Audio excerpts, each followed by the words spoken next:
Well, let's begin at the beginning and talk about Andalusia, Alabama. Andalusia, Alabama. What was that town like? You know, it was a small town. It's hard to say how big it is. It's like 30,000 people, but I always like to reference it with, I was in a graduating class of 125 people. So that lets you know my senior year was 125 people that graduated. It was supposed to be 130, but 5 of them didn't make it. So, but it was 130. I had a great time. You know, I'm very proud to be from a small town because it taught me a lot about life. You know, that old saying, it takes a village to raise a kid. And then being in a small town, everybody disciplines you.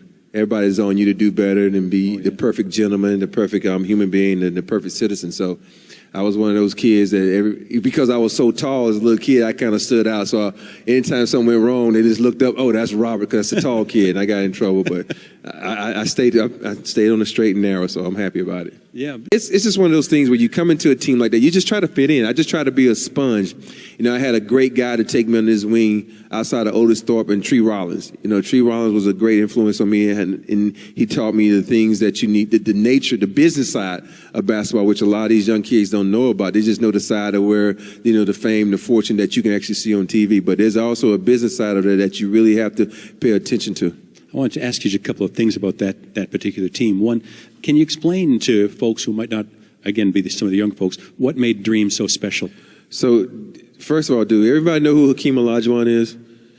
Hakeem Olajuwon you should know how good he is when LeBron, Kobe, all these guys go to him for advice and on how to do his footwork. You know, this guy's footwork was some of the most amazing footwork you will ever see. But his tenacity in the gym, I mean, like, you think he was mad during the game. He was even madder during practice if the guys wasn't practicing hard, or he felt like we weren't putting forth the maximum effort. And that's what you want out of guys. You just want to come to practice and play hard, because if you go really, really hard in practice, sometimes it's easier in the game, because in practice, you don't have timeouts. In the game, you have timeouts, you have TV timeouts, but it goes to show you how great this guy was. You know, Hakeem Olajuwon is Muslim.